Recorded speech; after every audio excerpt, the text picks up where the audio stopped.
Bueno, bienvenidos a todos. Para mí es un honor poder hablar de un personaje como este, que es Madame Blavatsky, que es una de las luminarias del siglo XIX, un personaje al cual no pretendemos describir hoy, sino tan solo acercarnos un poco porque tiene una personalidad tan grande, todo lo que hizo a veces es tan incomprensible, tan fuera de nuestro alcance, que pretender en una charla tan pequeña como esta llegar a desentrañar un poco su vida y su pensamiento, pues sería un poco pretencioso. Entonces, más bien lo que vamos a hacer es acercarnos un poquito a algunas de las cosas que hizo y que dijo, para que así entre todos nos despierte el interés por acercarnos a su obra y por conocer el efecto, la influencia que tuvo en nuestro mundo occidental. Madame Blavatsky se llamaba Elena Petrovna von Hahn y nació en 1831 en una ciudad llamada Ekaterinoslav. Ya desde el principio, desde que nació, realmente se vio que esta niña era una niña muy especial. Nació en la llamada Noche de San Juan, que para los rusos es una noche muy especial y que ya denota que iba a tener características, condiciones especiales. Y además ocurrieron una serie de hechos en su nacimiento y luego posteriormente en su bautizo, en donde el cura que le estaba bautizando pues se le quemaron las ropas. Entonces eso fue interpretado como un signo de mal agüero, en el sentido de que iba a ser una niña con grandes dificultades. También desde el principio se vio que Elena tenía una serie de percepciones psíquicas extrasensoriales y que no era una niña normal. Entonces vamos a ver que ella pues, era capaz de adivinar lo que le iba a pasar a la gente e incluso cuándo iba a morir. Entonces la niña a veces pues aparecía alguien y decía: uy, te quedan 2 días de vida, te vas a morir. Y entonces eso causaba un poco de impacto entre sus familiares, porque tenía esa capacidad de percepción que también habían tenido algunos miembros de su familia. Tenemos que poner a Elena en el contexto familiar y decir que Elena pertenecía a una familia de la alta nobleza. Era una familia que por parte de madre ya había dado grandes personajes femeninos. La abuela de Blavatsky, de Madame Blavatsky, era una princesa de la familia del zar de Rusia. Y era una mujer extremadamente independiente y cultivada. La época que le tocó vivir a Madame Blavatsky es una época para una mujer muy difícil, porque las mujeres pues, nos tenemos que poner en esa situación, pues no tenían ningún tipo de independencia, no podían recibir educación y tenían una serie de constricciones sociales muy pronunciadas. Sin embargo, a pesar de todo, la abuela de Madame Blavatsky pues fue una mujer científica muy prominente que se carteaba con científicos europeos y que tenía grandes colecciones naturalistas de fósiles, de vegetales, era una taxónoma, quiero decir que tenía un gran interés científico y ella había sido autodidacta, puesto que las mujeres no podían acceder a la educación, había sido autodidacta y había hecho y se había desarrollado culturalmente. La madre de Madame Blavatsky, es decir, la hija de esta señora, pues fue una mujer también desusada para la época porque fue escritora. Y fue una novelista que se refugió detrás de un seudónimo porque pertenecía a una familia muy noble y escribió bajo el nombre de Zenaida y escribió novelas que para la época también fueron muy populares y de hecho se la consideraba la George Sand rusa. Sabéis que George Sand fue una mujer escritora francesa que fue una prominente feminista, por decirlo así. Ella En el momento en que en Francia pues las mujeres no podían vestir pantalones, pues ella vestía pantalones y ella fumaba cuando estaba prohibido con multas el que una mujer fumase o usase pantalones. Entonces todo eso hacía George Sand, que escribía novelas hablando del mundo femenino, de todo un mundo que había sido de alguna manera silenciado. Y lo mismo hacía la madre de Blavatsky en Rusia. La pena con la madre de Blavatsky fue que murió antes de cumplir los 30 años y entonces toda esa carrera literaria pues de alguna manera quedó truncada. Pero para que veáis cómo las mujeres de la familia Blavatsky han sido muy poderosas, muy independientes y muy cultivadas. Y lo mismo podemos decir de Madame Blavatsky. Entonces decimos que ella, además de todo esto, además de estar en un entorno tan cultivado y con mujeres tan independientes, pues tuvo la característica desde la niñez de que tenía percepciones extrasensoriales, una serie de capacidades que hoy diríamos paranormales. Además, Madame Blavatsky fue una niña muy traviesa, muy inquieta, que no podía parar y no se sujetaba a ningún convencionalismo. Entonces ella era de las que subía a los árboles, montaba a caballo a horcajadas, lo cual una mujer no podía hacer, le gustaba galopar muy rápido y era experta en travesuras. Además, no entendía los convencionalismos sociales y prefería jugar con los niños de los sirvientes que con los propios niños de su condición social. Todo esto le granjeó ya muchísimas dificultades, puesto que, como recordamos, ella pertenecía a una familia que estaba en la línea de la familia del zar, y entonces había muchas cosas que no podían permitirse porque eran escándalos sociales, el que una niña no se comportase como tocaba. Ella fue también muy autodidacta y aprendió mucho en la biblioteca de sus abuelos, porque su bisabuelo había sido masón, iniciado en la masonería, y entonces la biblioteca de los abuelos tenía muchos libros de esos que hoy diríamos extraños, sobre alquimia, hermetismo, masonería, y ahí ella encontró muchas respuestas a los fenómenos que le sucedían. Al mismo tiempo estaba el museo que tenía su abuela, un museo de historia natural, y en él nos dice que ella reunía a los niños de alrededor y entonces les contaba historias sobre los dinosaurios, las épocas prehistóricas de cada uno de los animales, y les iba contando con una gran fantasía pues todo lo que se le ocurría, mezclando conocimientos con mucha capacidad literaria, inventiva. Entonces, de alguna forma así transcurrió un poco la niñez de Elena, una niñez que fue bonita, salvando el hecho de que su madre murió cuando ella tenía 11 años, y como su padre era un general del ejército, pues en realidad esa niñez la pasó con sus abuelos, donde digo, en esta mansión, en donde tuvo acceso a la educación.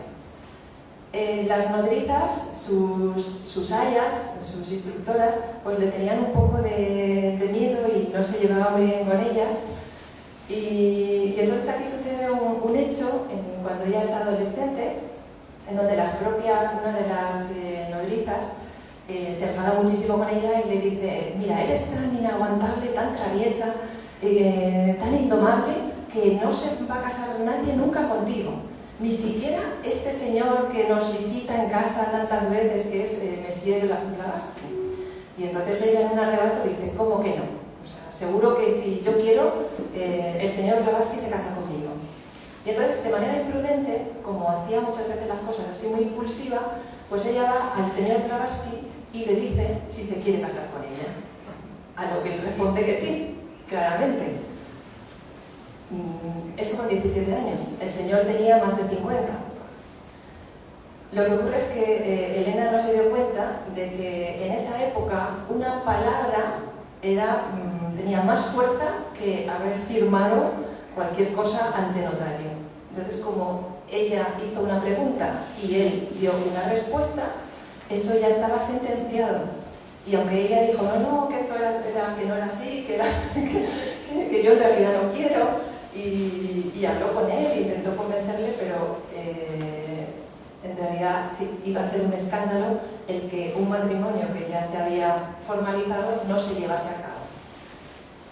De manera que Blavatsky, según cuenta su hermana, dijo, bueno, pues ahí te espera un regalo que tú has pagado un precio por él y te vas a encontrar con el regalo que has comprado, como diciéndole que ella pues, no estaba dispuesta a este matrimonio a pesar de ser obligada.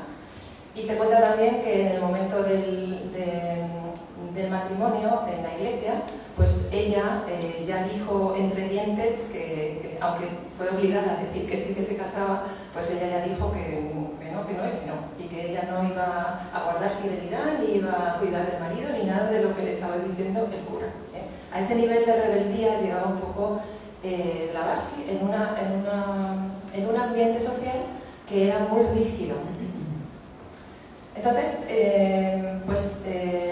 el señor Blavatsky, que de alguna manera pensamos que posiblemente Elena creyó que como era un hombre que tenía cierta inclinación por los temas ocultos, pues tendría también más liberalidad a la hora de tratar a las mujeres, pues se dio cuenta de que no era el caso. Entonces, tras la boda, a Elena se la lleva a su casa custodiada por un montón de cosacos, de manera que queda prisionera en casa del marido y ella intenta escaparse varias veces hasta que 3 meses después lo consigue. Entonces consigue escaparse de casa del marido y va hasta casa de sus abuelos, que le dicen, mira, nosotros solo podemos devolverte a casa del marido, porque en ese momento no había otra opción. Y le dicen, pero puedes ir a casa de tu padre y ver qué piensa él. Pero entendiendo Blavatsky que en realidad el padre tampoco podía hacer nada, lo que va a decidir en ese momento es escaparse del país. Y entonces, galopando a caballo, como ella era una buena jinete, galopando a caballo hasta las costas del Mar Negro, va a pasar como polizón en un barco hasta Turquía. Y ahí va a empezar una etapa de viajes para Madame Blavatsky que tiene que durar mínimo 10 años para que su matrimonio sea considerado nulo. Entonces, debido a esta travesura infantil, por así decirlo, ella se ve obligada a estar fuera de Rusia durante un mínimo de 10 años. Incluso algunos familiares suyos durante años pensaron que Blavatsky había muerto, porque ella no dio señas de estar viva para no comprometer tampoco el honor de la familia. Entonces, el tema de Madame Blavatsky en Rusia quedó de alguna manera en silencio y ella se dedicó a viajar. Ahora bien, este hecho que puede parecer un hecho triste, pues al final para ella fue un hecho del cual sacó beneficio en el sentido que a partir de ese momento y por todos los lugares donde ella viajaba, con total independencia, era la señora Blavatsky, era Madame Blavatsky. Entonces, una mujer sola no hubiese podido viajar por Europa, pero una esposa de un ilustre señor ruso, pues sí que podía viajar por Europa con total tranquilidad. O sea, esas eran un poco las normas sociales del momento y podemos decir que por eso Elena siempre mantuvo su apellido de casada, aunque ese matrimonio no llegó a consumarse, pero sí que le permitió el poder establecer todos sus viajes con una independencia, una autonomía que como mujer soltera no hubiese tenido. Muchos de los viajes que hizo Blavatsky, que tenemos que decir que fue una gran viajera ya solo por sus viajes, tendríamos que considerarla como una mujer excepcional, porque dio más de 3 veces la vuelta al mundo en unos momentos en donde no había aviones, no había grandes coches, no había autobuses, sino que lo hizo por medio de caballos, por medio de carruajes, por medio de elefantes, por medio de barcos de vapor que tardaban muchísimo y en unas condiciones que no eran las más adecuadas para una dama. Se sabe que muchas veces ella viajaba como hombre, disfrazada de hombre, para tener así muchísima más libertad de movimientos. Como decimos, dio más de 3 veces la vuelta al mundo y naufragó 2 veces.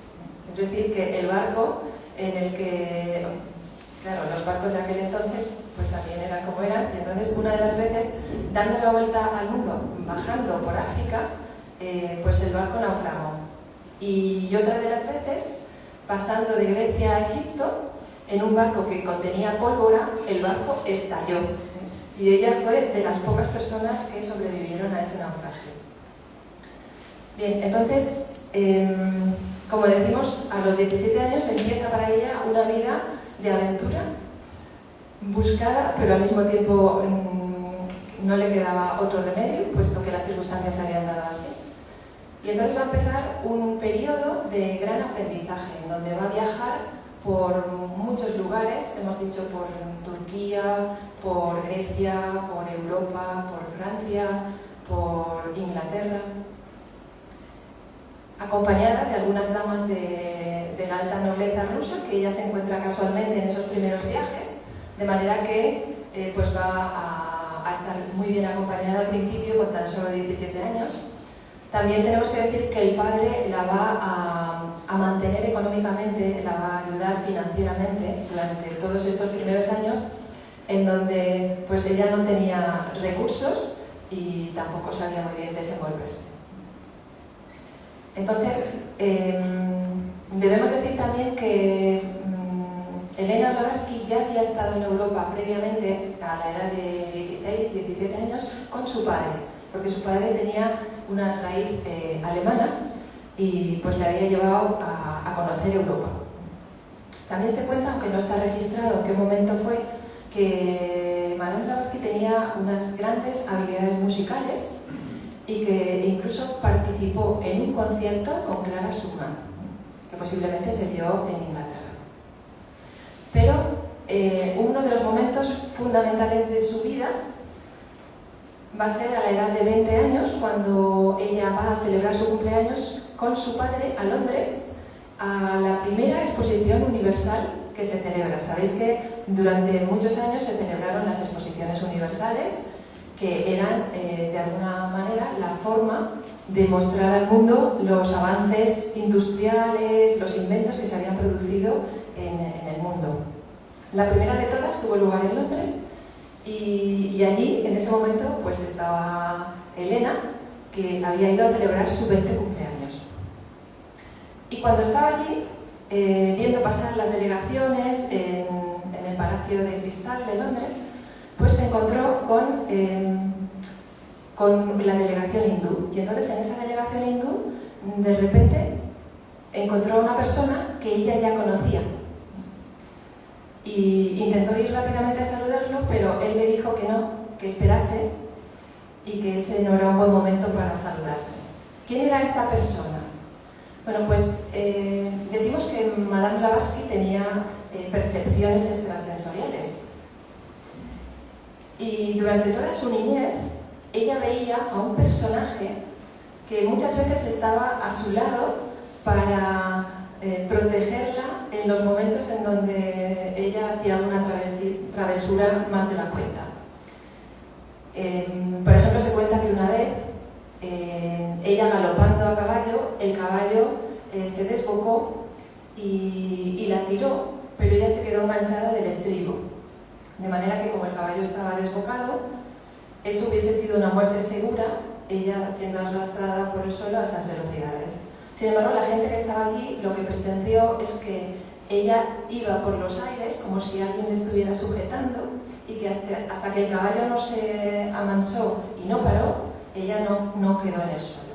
Entonces ella contaba que percibía la presencia de una persona que ella incluso pintó y dibujó, y precisamente esa persona fue la que ella encontró en esa delegación hindú.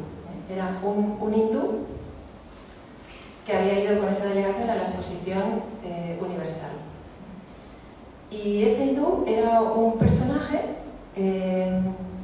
maestro tibetano que de alguna manera va a estar, a partir de ese momento, va a hacerse cargo de la educación espiritual de Blavatsky. Y ella se va a poner a su servicio y bajo sus enseñanzas. Entonces este maestro oriental pues le va a dar una serie de indicaciones y fruto de ello van a ser sus viajes. Es decir, que Madame Blavatsky, aunque hizo muchos viajes no eran viajes de placer, sino que eran viajes de estudio, en donde ella iba a distintos centros del saber. Nosotros hoy nos movemos por universidades y vamos, pues si queremos hacer un Erasmus para, yo qué sé, para una especialidad en no sé dónde, o queremos hacer, hay un maestro de violín que se encuentra en Bélgica, y entonces nos vamos a Bélgica. Y nosotros también viajamos muchas veces buscando las fuentes del conocimiento. De forma que muchos de los viajes que hizo Blavatsky se pueden encuadrar en viajes de búsqueda de conocimiento, de tradiciones, de las culturas antiguas, de forma que recorrió Estados Unidos, tuvo contacto con los indios americanos, recorrió América del Sur, contacto con todas las culturas antiguas que había, indígenas de la zona, y conoció muchos centros culturales donde se guardaban todavía conocimientos tradicionales. Así estuvo 10 años. Pasados esos 10 años, ella va a volver a su país, a Rusia, y allí va a estar durante unos 4 años disfrutando de la familia ya con su nuevo estatus. Y bueno, esos años no son años tampoco de relax, sino que se cuenta que fruto de muchos de esos viajes ella había sufrido heridas, porque no eran viajes cómodos, entonces eran viajes peligrosos.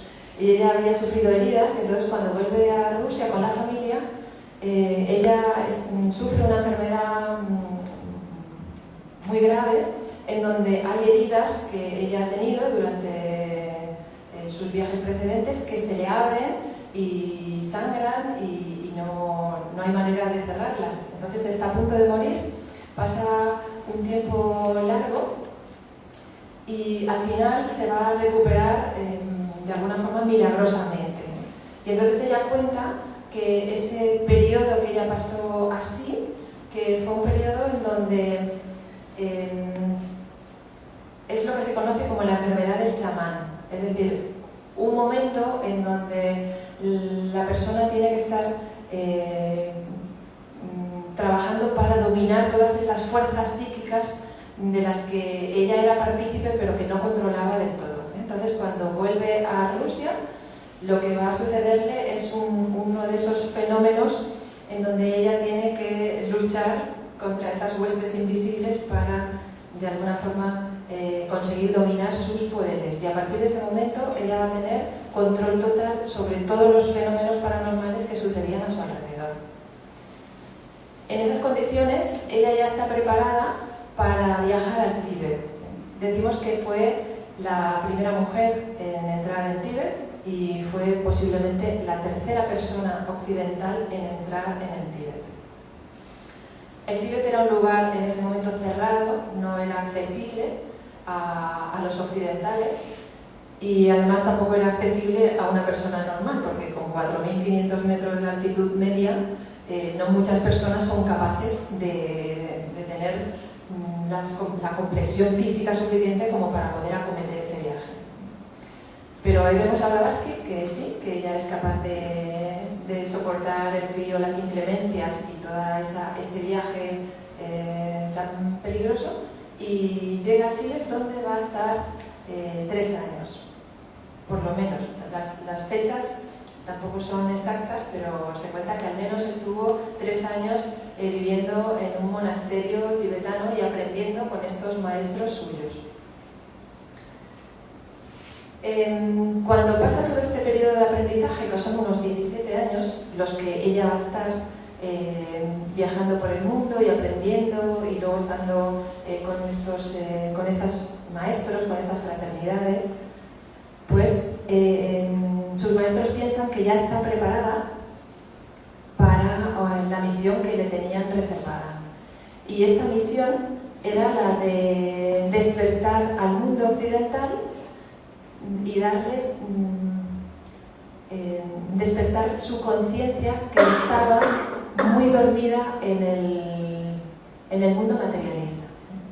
Tenemos que entender que finales del siglo XIX o mitad del siglo XIX es un Es un momento en donde hay una gran explosión de fenómenos, de inventos tecnológicos, y hay muchos avances científicos que promueven que la ciencia despegue, pero al mismo tiempo hay mucha gente que se queda atrapada en esa ciencia de corte materialista que no ofrece ninguna visión trascendente para el ser humano. Es decir, que lo que establece es que todo está provocado por azar, que no hay ningún sentido en la vida, y que ofrece muchos avances tecnológicos, pero al mismo tiempo deja un poco de desierto espiritual en el alma. Y entonces estos maestros tibetanos pensaron que era importante que hubiese una tercera vía, por así decirlo, una tercera forma de entender el mundo que no fuesen los dogmas religiosos cerrados, ni una ciencia materialista como la que estaba en auge, sino un camino filosófico en donde se pudiesen todas estas enseñanzas tradicionales que estaban como base de muchas de las culturas que ella visitó a lo largo de su vida, que estas enseñanzas pudiesen ser accesibles al público. Y entonces ahí empieza una labor de Elena, la más importante de su vida, que es la difusión de todas las enseñanzas que todavía quedaban de alguna manera prístinas en lo que es la filosofía hindú y la filosofía tibetana, que todavía no se habían perdido. Y es así que ella va a viajar a Estados Unidos, a Nueva York, y en Nueva York va a fundar una sociedad que le va a llamar la Sociedad Teosófica. Esta sociedad pues la va a fundar con tres premisas que ya nos indican un poco cuáles son los objetivos que ella se marcó. Entonces, esos tres principios que tenía esta sociedad son, por un lado, formar un núcleo de fraternidad universal sin distinción de razas, credos, nacionalidad, sexo, color. Un segundo principio, que era fomentar el estudio comparativo de ciencias, artes, filosofías y religiones. Y un tercer principio, que era investigar los poderes latentes en el ser humano y las leyes inexploradas de la naturaleza. Es decir, que eran tres principios o tres objetivos muy ambiciosos que ella intentó plasmar a través de esta sociedad. ¿Por qué le puso el nombre de Sociedad Teosófica? ¿Qué significa teosofía? Pues esto es un guiño que ella va a hacer a un movimiento neoplatónico filosófico que va a existir en el siglo III después de Cristo, que va a ser la Sociedad Ecléctica Teosófica de Alejandría, es decir, lo que nosotros conocemos hoy como neoplatonismo. Entonces, este neoplatonismo, que fue fundado por Amonio Sacas, pues se llamaba en verdad teosofía, y ellos se llamaban teodidactas, los aprendices divinos. Y teosofía significa, sofía es conocimiento y teo es divino, entonces es el conocimiento de lo espiritual, de lo trascendente, el conocimiento que está detrás de todas las leyes del cosmos. El cosmos, ¿sabéis qué significa? Orden, de manera que cuando nosotros vemos un cosmos ordenado, vemos un mundo que está ordenado, significa que hay una mente divina que lo ha ordenado. Y entonces esa mente divina es la que este movimiento filosófico buscaba entender, esas leyes, esa sabiduría divina. Otra de los lemas de la Sociedad Teosófica, el lema de la Sociedad Teosófica, además de estos tres principios, era: no hay nada superior a la verdad. Es decir, que para Elena Blavatsky la búsqueda de la verdad era algo a lo que uno debía dedicar su vida, a conocer cuál es el sentido de la vida, cuál es el sentido de todo lo que nos rodea. Nada más inaugurar este movimiento, ella va a escribir un libro 2 años después. La Sociedad Teosófica se funda en el 1875 y desde que se funda ella va a estar inmersa en la escritura de un libro que fue una gran proeza, porque este libro, que se llamó Isis sin velo, pues lo escribió ella cuando no tenía grandes conocimientos de inglés todavía, porque acababa de llegar a Nueva York. Como decimos, Madame Blavatsky hablaba ruso y hablaba francés, que era lo que se exigía a las damas de la alta nobleza rusa, pero sus conocimientos de inglés no eran muy buenos y sin embargo se lanza a escribir un libro en inglés que tiene 4 tomos y que es muy profundo y muy profuso en ideas, lo cual necesitaba de un gran conocimiento del idioma. Este libro ella lo escribió nada más llegar a Nueva York, no llevaba ningún libro con ella, entonces lo escribió de memoria, por así decirlo, es decir, con todo el remanente de todo lo que había conocido en sus viajes y de todo lo que ella sabía.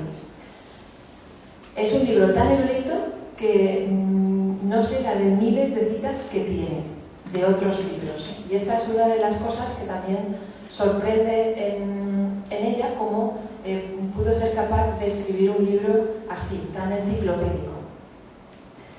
El nombre del libro, Isis sin velo, refleja y hace también otro guiño a la diosa Isis en Egipto, y también a lo que significó Isis para todo el mundo romano, para todo el mundo griego, para el mundo egipcio, referente a los misterios, a una institución que existió en todo el mundo antiguo, que eran los misterios.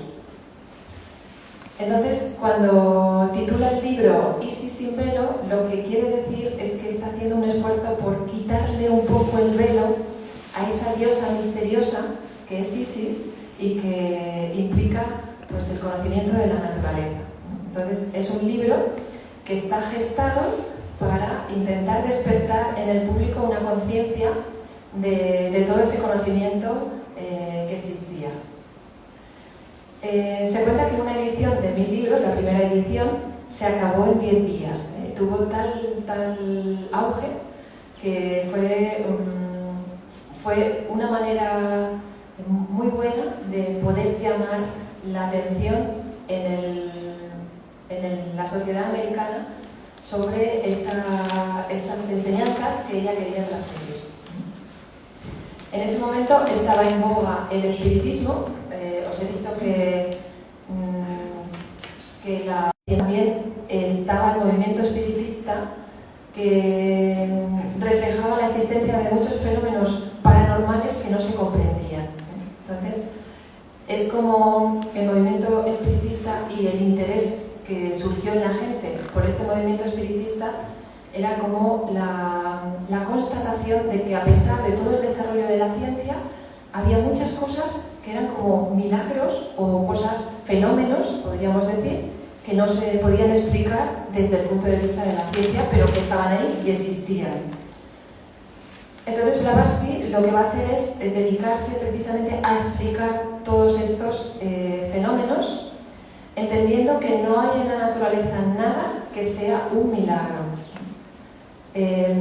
Cuando hablamos de este libro, de Isis sin velo, y decimos que estaba repleto de citas de 1000, 2000 libros, cuando ella no tenía ninguna biblioteca consigo, no llevaba libros y no podía decir que en la página 327 del volumen 2 de tal libro aparece esta cita, citado textual.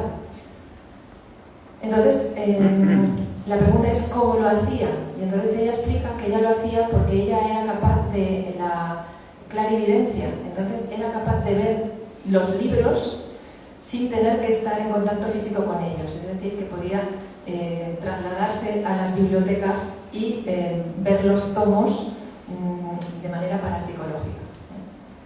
Entonces ella lo que va a decir es que, y claro, algo así debió ser porque ella estaba sola en Nueva York, estaba con Henry Olcott, pero no pudo haber escrito un libro sin ninguna ayuda y sin ninguna biblioteca, sin ningún libro consigo. Entonces, lo que ella explica es que en realidad todos estos fenómenos que ella podía producir no eran milagros, sino que son fenómenos tan absolutamente racionales y explicables como pueden ser los fenómenos científicos. Lo que ocurre es que a otras escalas. Nosotros, siendo que podemos sentirnos asombrados de que ella pudiese comunicarse con gente que estuviese a mucha distancia, sin embargo hoy tenemos con nosotros todos, creo, móviles y nos podemos comunicar con otras personas a muchísima distancia. Y ninguno de nosotros entendemos cómo sucede ese proceso, pero todos lo asumimos con total naturalidad. Y lo único que sabemos es que hay un poco de materia, algunos metales por ahí, y unas ondas en el ambiente que son los que provocan todo ese fenómeno. Y nos sentimos como seguros de que eso no tiene nada de raro. Bueno, pues Blavatsky decía que todos los fenómenos paranormales no son milagros, no son cosas, sino que forman parte de las leyes de la naturaleza, pero a una escala que nosotros todavía no hemos comprendido y todavía no nos hemos acercado a ese nivel de comprensión. Pero que estaba a nuestro alcance y por eso los conocimientos que ella viene a traer implican el poder ponernos en contacto con esas leyes y con esa interpretación del mundo que no está en contradicción con la ciencia, pero sí que de alguna manera sobrepasa las explicaciones de la materia, porque sabéis que la ciencia se queda en lo puramente material, pero hay muchos otros planos de la existencia. Bien, entonces ella pues va a tener éxito, va a desarrollar una sociedad teosófica que tiene mucha aceptación en Estados Unidos y posteriormente ella va a viajar a la India para también establecer esa sociedad en la India. Tengo que deciros que entre parte de las peculiaridades suyas, como decimos, estaba el que ella era capaz de ver a distancia. Y entonces en ese momento en donde realmente era muy difícil, las comunicaciones por carta eran muy lentas, pues ella se adelantaba a sus familiares y les contaba qué había pasado con su primo que estaba en la guerra de tal, las noticias sobre su familiar, que no había que preocuparse, que estaba bien, que había tenido un accidente pero que nada más. Y entonces ella iba dando a la familia todos los mensajes de cómo estaban sus familiares, antes de que por carta les llegase la confirmación desde el frente de guerra de que todo estaba bien o de que había muerto o muchas otras cosas. Entonces son tantos los fenómenos que ella hizo y tantas las personas que observaron esos fenómenos que quedan fuera de duda sus capacidades parapsicológicas.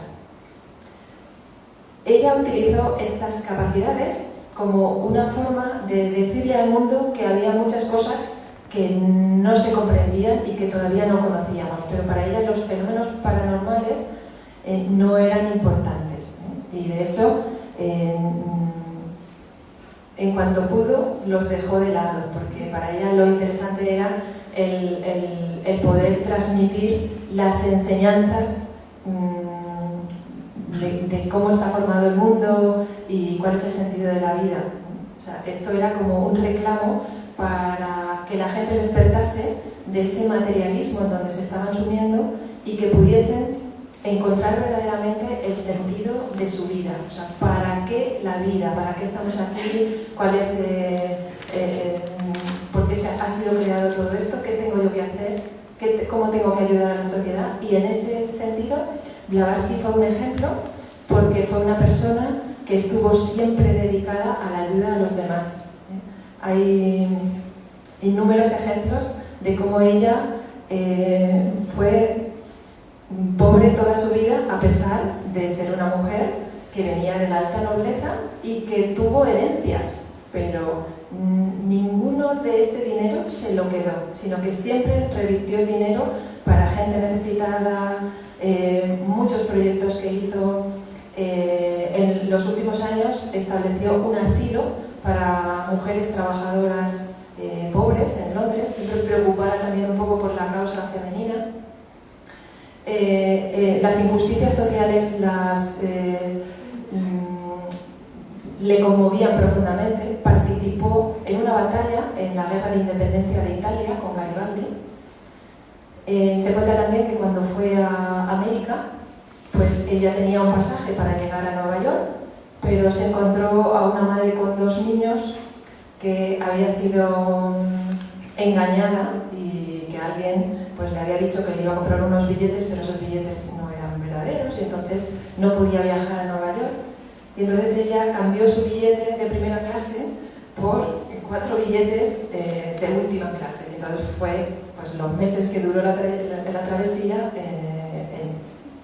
en unas condiciones infrahumanas solo por poder ayudar a estas 3 personas. Y se cuentan muchos casos de esa vocación altruista que ella tenía por encima de todas las cosas de ayudar a los demás. Y esa... el no poder soportar las injusticias viniesen de donde viniesen. Por eso cuando ella llega a la India empieza todo un trabajo de... ella no entendía las clases sociales ni muchas cosas y entonces no entendía cómo estaban los hindús en la India bajo la colonia británica, porque había una gran separación de clases y los hindúes pues prácticamente no podían participar de nada de su país. Entonces esta situación para ella también, de manera natural, pues ella no va a establecer esas diferencias entre los hindúes y los británicos, sino que se va a relacionar naturalmente con todos ellos, va a promocionar todo lo que es el conocimiento tradicional de los hindúes y los budistas, de forma que va a devolver la autoestima al pueblo hindú, que verdaderamente en ese momento pensaban que sus tradiciones estaban todas degradadas y que todo eso eran como supersticiones. Y Blavatsky va a devolver de alguna forma el espíritu patriótico a la India, lo cual va a generar que se cree el Partido Nacional Indio, que va a ser el que posteriormente va a dar lugar a la independencia de la India. Y ese partido se crea a partir de teósofos hindús, teósofos de la India. Entonces, hay muchas ramificaciones de todo lo que es el trabajo de Madame Blavatsky que tienen también base en lo social, en la profunda conmoción que ella sentía ante las injusticias de su mundo. Se cuenta una anécdota en donde ella, cuando llega a la India, pues la reciben los grandes embajadores y también pues se codeaba con gente también importante dentro del mundo hindú. Y entonces en una de estas embajadas o cenas de gala se encuentra con un juez hindú y un alto dignatario hindú que le presenta a su esposa de 10 años. Entonces, en ese momento ella empieza a proferir improperios y a decirle que eso es una inmoralidad, que no sabe lo que está haciendo, en medio de una sociedad que todo eso lo veía de manera natural, porque era parte de las costumbres. Entonces ella, las convenciones sociales, no podía soportarlas si implicaban injusticias. Entonces no tenía prurito ninguno en decir las cosas como ella las creía. Bueno, en la India también, como decimos, va a tener un gran protagonismo social, porque también Mahatma Gandhi va a conocer a Madame Blavatsky, va a leer, él cuenta que gracias a Madame Blavatsky él va a leer el Bhagavad Gita y se va a interesar por la literatura hindú, que no la conocía, y va a leer la clave de la Teosofía, y gracias a todas las enseñanzas proporcionadas por Madame Blavatsky, él va a erigirse como líder de la independencia de la India. Entonces, bueno, en la India todo el maremoto de la teosofía, pues ya habéis visto que tuvo un fuerte componente social y que dio lugar a muchos cambios sociales. Y posteriormente de la India ella se va a trasladar a Europa y en Europa va a formalizar de alguna manera la Sociedad Teosófica también en Europa. Y aquí en Europa se va a dedicar a escribir otra de sus grandes obras, que va a ser la Doctrina Secreta. Entonces, veis que de alguna manera todo a lo largo de su vida va a estar encaminado a hablarnos de esa sabiduría tradicional que hay detrás de las cosas, que es lo que nosotros hoy llamamos esoterismo. Si pensamos que hoy podemos hablar con cualquier persona sobre reencarnación y podemos hablar con cualquier persona sobre karma, se lo debemos a Madame Blavatsky, porque Madame Blavatsky fue la primera en recuperar esos términos que estaban totalmente perdidos, y que solo eran conocidos por algunos hindús y que pues se hubiesen perdido. Pero ella los rescata y gracias a ella pues vamos a poder hablar nuevamente de todas estas tradiciones, de todas estas enseñanzas arcaicas y que tantas respuestas nos dan a nuestras inquietudes filosóficas. Como digo entonces, fijaros que Isis sin velo nos está hablando de el descorrer un poco el velo de esa sabiduría arcana, de esa sabiduría secreta, y luego va a escribir este otro libro, La Doctrina Secreta, que precisamente nos habla también de lo mismo, de esa doctrina secreta, que como digo, no pertenece solo al mundo oriental. Madame Blavatsky nos devolvió también el interés por Platón, por Pitágoras, por el hermetismo, por tantos y tantos movimientos occidentales que ella los describe en Isis sin velo y los describe también en la Doctrina Secreta. Entonces en esta mesa hemos puesto un poco cuáles fueron sus escritos. Fue una gran escritora, escribió sin parar y llegó un momento en que se dio cuenta de que podía ganarse la vida escribiendo, como había hecho su madre. Bueno, su madre era una escritora y ella recogió la tradición familiar y entonces escribió para periódicos rusos, porque resulta que en finales del siglo XIX es la época de los grandes viajeros, los grandes descubrimientos. Hoy nosotros pensamos que el mundo ya está todo descubierto, pero en esa época viajar era muy difícil y no se conocía casi nada.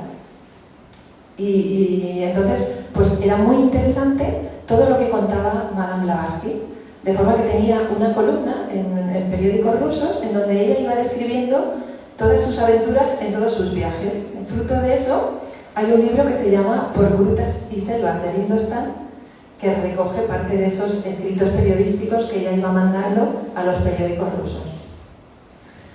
Decimos que ella nunca se quedó con ningún dinero. Todo eso que escribía, el beneficio de sus libros, todo lo reinvertía en la Sociedad Teosófica.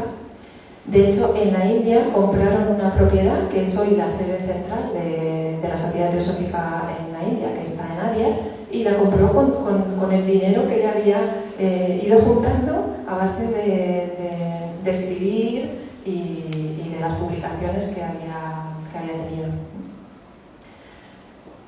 Y bueno, pues cuando llega a Europa, pues que es un momento de una gran crisis, porque Madame Blavatsky pues vino a traer muchos conocimientos a Occidente, pero al mismo tiempo hubo mucha gente que se sintió afectada por esos conocimientos que ella traía y tuvo muchos detractores, de forma que al final de su estancia en la India pues hay un movimiento muy grande en contra suya y pues se genera una pequeña crisis dentro de la Sociedad Teosófica. Entonces ella viene a Europa y en Europa sus maestros le dicen que tiene que seguir haciendo sonar el clarín y que tiene que seguir de alguna manera dando nuevas instrucciones y nuevas enseñanzas, o reelaborando mejor esas enseñanzas en nuevas obras. Y como decimos entonces, escribe La Doctrina Secreta, y era un trabajo que, si podéis leer, hay una biografía muy bonita escrita por la condesa de Westminster, que recoge esos últimos 5 o 6 años de la vida de Blavatsky, en donde ella va a estar en Europa y va a dedicarse íntegramente a escribir la doctrina secreta. También una obra llena de citas bibliográficas, en donde ella estaba tan enferma, porque otra de las cosas que tenemos que decir es que fue una mujer con una salud muy delicada, ya su madre había muerto muy joven con una salud muy delicada, y ella estuvo pues gran parte de su vida enferma, pero por su vitalidad y por todo lo que hizo, nadie podría achacar que estuvo tan enferma. De hecho, estuvo a punto de morir muchas veces, los médicos le dieron por muerta varias veces, pero milagrosamente se recuperaba y seguía trabajando.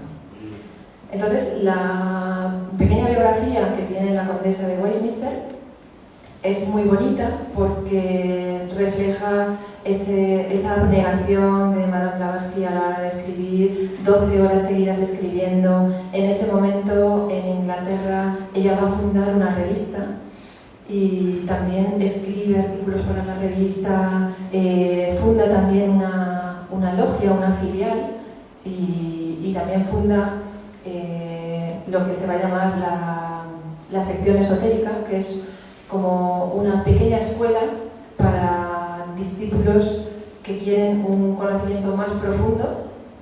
Entonces va a estar inmersa en muchísimos proyectos que le van a ocupar todo el día y toda la noche. Entonces 24 horas dedicada al desarrollo de la teosofía y a poder ayudar a todos aquellos que se ponían en contacto con ella. Entonces, como digo, esa biografía es muy bonita. Gracias a estos años que estuvo en Europa, los últimos años de su vida son los más fructíferos. Nos va a dejar obras tan bonitas como Ocultismo Práctico o como La clave de la teosofía, o también La voz del silencio, que es un libro que nosotros estudiamos aquí en nuestros cursos de filosofía y que ella dijo que es un libro que había recogido de memoria de cuando estuvo esos 3 años en el Tíbet, en un monasterio tibetano. Entonces son enseñanzas tradicionales tibetanas que, como digo, ya se aprendió de memoria, y entonces redactó unas poquitas de todas las que ella conocía, redactó unas pocas en este libro. Debemos decir que a ella la acusaron de que se lo inventaba todo, de que todo eso lo había sacado de su fantasía, pero en el 100 aniversario de la escritura de este libro, el Dalai Lama hizo el prólogo del libro, reconociendo que efectivamente esas son enseñanzas tibetanas. También debemos decir que cuando escribió la doctrina secreta hubo muchos brahmanes que se enfadaron muchísimo con ella porque lo que decía eran enseñanzas brahmánicas y que ellos mantienen en secreto. Entonces, quiero decir, por la reacción de tantas personas, sabemos que ella no se lo inventó, sino que puso por escrito algunas enseñanzas que estaban reservadas a unas minorías, pero llegó la hora de darlas a conocer de una manera un poco más pública a Occidente. Así pensaron sus maestros y así lo hizo ella. Cuando escribió la doctrina secreta, ella va a decir una frase que se ha hecho célebre, una frase que decía Montaigne, que es: aquí os traigo un ramillete de flores escogidas, no hay en él nada mío más que el lazo que las une. Entonces, Montaigne fue un escritor francés, un ensayista que pues recogía ideas y las plasmaba en sus ensayos, y entonces no se atribuía la originalidad de nada. Blavatsky en ese sentido fue igual de humilde y no se atribuyó ninguna originalidad, porque reconocía que todo lo que escribía realmente lo había aprendido y lo había sacado de todas las enseñanzas tradicionales de Oriente y de Occidente, y lo único que era suyo era la forma de exponerlo y la forma de presentarlo al mundo. El ramillete el lazo del ramillete. Y ella decía, ¿y qué caro me ha salido este lazo?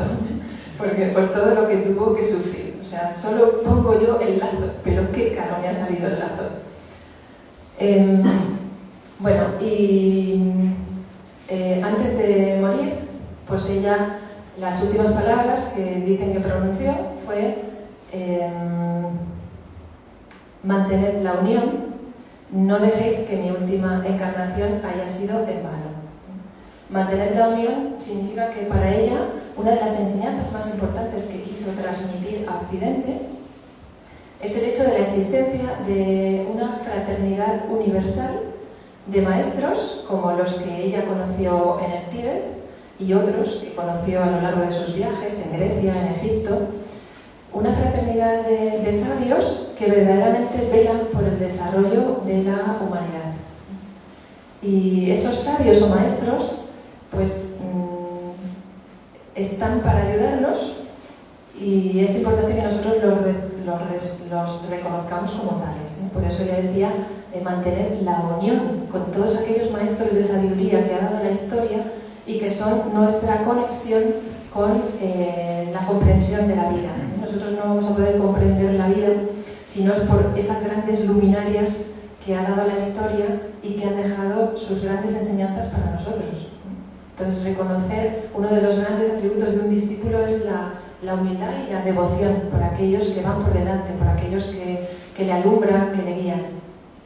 Y bueno, pues como gran discípula que ella era, sus últimas palabras fueron para sus maestros y para intentar hacernos ver la importancia también de reconocer a esas grandes figuras, a esos grandes maestros en nuestras vidas. He traído algunas citas para que veáis que una de las cosas que Blavatsky consideraba como la primera y fundamental en el desarrollo espiritual de una persona es la moral. Entonces, para ella no había progreso espiritual posible si no estaba fundado en un comportamiento moral. Y bueno, a lo largo de sus libros ella nos va a dar muestras de que sí, nos explicó muchísimas cosas de los fenómenos, de muchas cosas, nos lo explicó todo para darnos verdaderamente una coherencia, para enseñarnos un sistema de pensamiento que es coherente, que no está inventado por ella, pero que refleja una coherencia tal que se sostiene a sí mismo. Pero previo a todo ese sistema de conocimiento, para que el ser humano se pueda desarrollar necesita un fondo moral. Y entonces ella hizo muchísimo hincapié en ese fondo que tiene que estar siempre como base de nuestra conducta.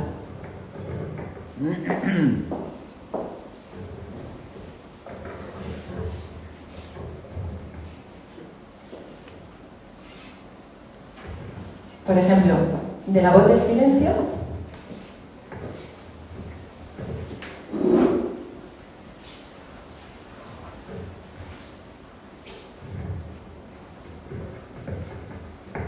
dice: haz que tu alma preste oído a todo grito de dolor, de igual modo que descubre su corazón el loto para absorber los rayos del sol matutino. No permitas que el sol ardiente seque una sola lágrima de dolor antes de que tú la hayas enjugado en el ojo del que sufre. Pero deja que las ardientes lágrimas humanas caigan una por una en tu corazón y que en él permanezcan sin enjugarlas hasta que se haya desvanecido el dolor que las causara. Estas lágrimas, oh tú de corazón muy compasivo, son los arroyos que riegan los campos de caridad inmortal.